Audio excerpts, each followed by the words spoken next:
Oi gente, tudo bem com vocês? Hoje eu vim mostrar quais foram os métodos e os materiais que eu utilizei para ser aprovada no concurso de escrevente com 90 pontos. Então fica até o final para você não perder nenhuma dica. Primeiramente, eu queria dizer que eu estudei por 11 meses, então eu não consegui essa nota do dia para a noite, né? Eu trabalhava em casa também, então com certeza isso me possibilitou me dedicar muito mais para esse concurso. Então, é importante que você leve em conta a sua realidade, né, na hora de organizar seus estudos, mas também não quer dizer que se você trabalha, você tem filhos, esse concurso não seja para você, porque eu conheço muitas pessoas que tiveram também uma realidade diferente da minha e também conseguiram passar. Como eu comecei antes de sair o edital, eu tive tempo para testar várias estratégias e ver o que era melhor para mim. E isso faz toda a diferença. Então, se você tá pensando, né, em começar a estudar e ainda não tem edital, já se programa, já organiza aí seus materiais e começa hoje mesmo, se possível. Bom, para começar, eu queria mostrar essa apostila, que ela tem toda a legislação aqui do edital. Eu gosto bastante de estudar com material impresso. Eu comprei pela Shopee, mas também dá para você buscar, né, as legislações no Google, jogar no Word e também mandar imprimir, tá? Mas eu achei mais fácil de comprar a apostila pronta. Eu comprei dessa marca aqui. É bom ver a edição também na hora de comprar para ver se é uma edição atual. Aí eu queria mostrar para vocês que... Nossa, a minha já tá caindo aos pedaços, coitada. Aí eu queria mostrar quando desatualizava, né, alguma parte da lei, o que eu fazia. Eu rabiscava aqui, né, a parte que foi revogado e eu imprimi uma folhinha à parte para colocar no lugar. Assim, meu material sempre ficava atualizado. Aqui dá para ver, né, que eu grifava bastante coisa, anotava nos cantinhos, então sempre fazendo uma leitura ativa mesmo da lei. Eu também utilizei esse cronograma de leitura da lei seca. Eu sei que é chato ler a lei, não é legal, dá sono, mas pra mim funcionou bastante, porque na medida que eu ia lendo, parece que o conteúdo ia assimilando melhor e até eu decorava mesmo algumas partes. Então, ler a lei pra mim fez toda a diferença. Outra coisa é que não adianta você só passar o olho ali e ler sem raciocinar sobre aquilo.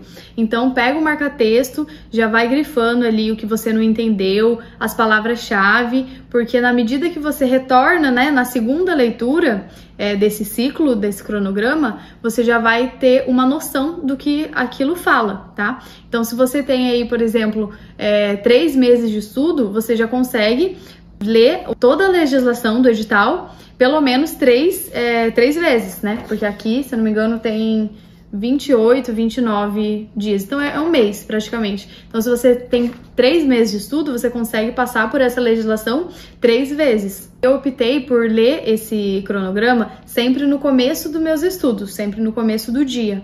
Aí, para ter um controle da leitura, eu colocava as datas em cada quadradinho e conforme eu ia lendo, eu ia marcando com o marca-texto, né? Por exemplo, dia 1 de fevereiro, dia 2 de fevereiro, dia 3 de fevereiro.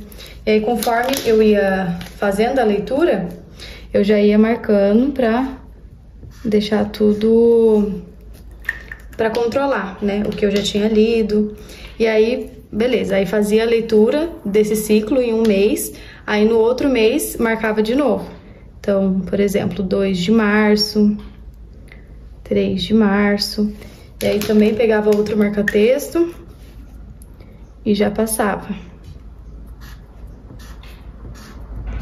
E assim eu tinha o controle, né, de quantas vezes eu lia esse cronograma completo. O link do cronograma vai estar na descrição, então é só ir lá e baixar. Aí eu parti para as questões. Como eu já falei aqui no canal, eu utilizava o site Tec Concursos, tem até um vídeo aqui sobre essa plataforma. À medida que eu ia resolvendo as questões que eu não sabia ou ficava em dúvida ali entre uma alternativa e outra, eu colocava essa questão no meu caderno de erros. Eu peguei umas folhas e grampeei por matérias, né? E aí eu ia fazendo o meu caderno de erros dessa forma. Aí eu anotava, né, o que eu tinha errado ou o que eu não tinha entendido muito bem, para depois fazer a revisão por meio desse caderno. Nas partes mais complexas, que eu tinha mais dificuldade, eu fazia esqueminhas ou mapas mentais, assim, uma folhinha à parte, porque eu tenho memória visual, então na hora de um simulado ou de resolver uma questão, eu lembrava daquela folhinha, né, daquele esqueminha que eu tinha feito, e aí eu retomava aquela informação.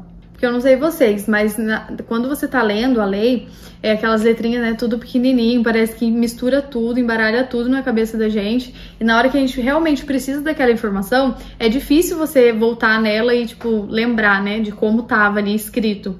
Então, esses esqueminhas me ajudaram bastante com isso. Por exemplo, né, esse esqueminha aqui que eu fiz da parte de proibições, do Estatuto do Servidor. Então eu deixei bem separadinho, né? Coloquei desenho, tudo bem visual mesmo, para quando eu precisar dessa informação, tá mais claro na minha mente. Bom, então isso foi basicamente o que eu fiz na parte de direito. Já nas questões de conhecimentos gerais, que são português, matemática, raciocínio e informática, eu peguei as questões da VUNESP de 2021 até 2024 e eu resolvi praticamente todas. Como que eu separei, né, esse material? Primeiro eu fui no Drive da @alvanotj lá no Instagram. Ela já tem todas as provas separadas no Drive dela, então facilita muito. Inclusive, muito obrigada, Bárbara, por isso. Aí eu tirava print, né, dessa tela, colocava no Word, organizava ali as provas de ensino superior e médio, né, separado, e aí eu imprimia. Como eu já falei pra vocês, eu sempre me preparei para o pior cenário possível da VUNESP, né, do que ela poderia cobrar na prova. Então, eu comecei resolvendo as questões de nível superior, mas isso também não é a regra, né? Depende muito de prova para prova, porque como vocês já viram, né, de escrevente é uma prova de um ensino médio, mas cobram questões de nível superior, né, de um nível mais elevado.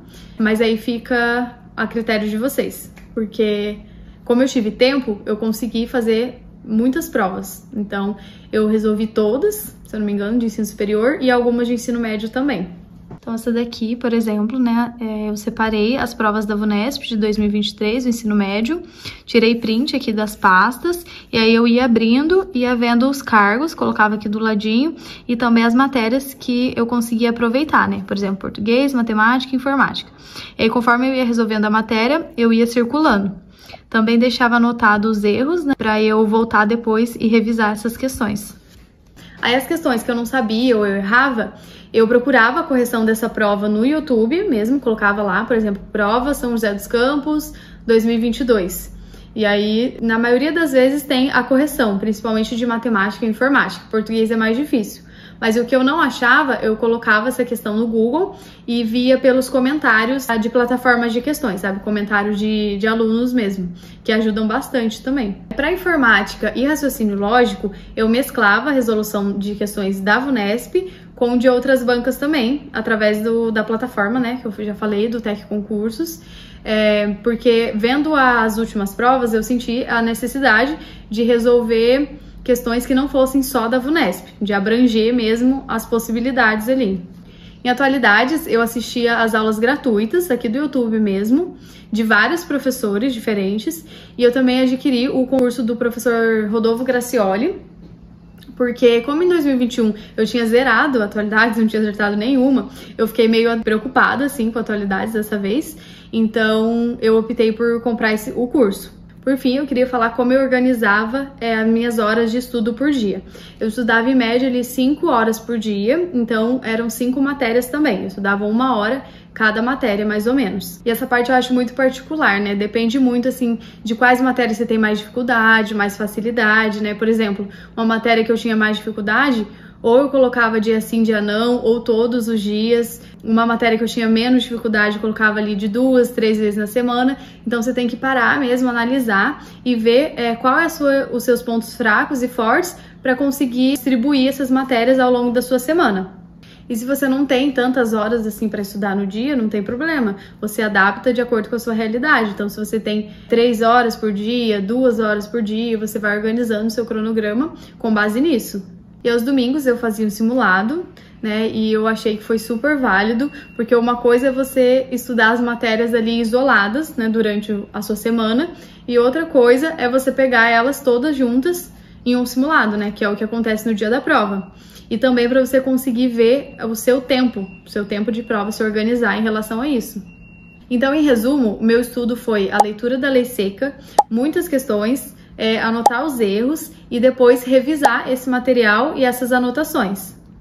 Sendo bem sincera com vocês, esse é um concurso que precisa mesmo de uma disciplina, de uma organização, mas que é super possível conseguir. Se você já fez várias vezes esse concurso e ainda não conseguiu passar, não desista, porque a próxima pode ser a sua vez. Então, só passa quem não desiste.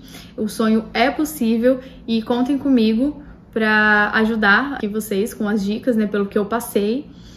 E muito obrigada por me assistirem até aqui. Se ficou com alguma dúvida, é só deixar aqui nos comentários, tá? E não esquece de se inscrever no canal, deixar seu like, porque eu vou saber que você está gostando desse tipo de conteúdo. Compartilhar aí com seu amigo para vocês já começarem a estudar juntos. E contem sempre comigo. Até o próximo vídeo. Tchau!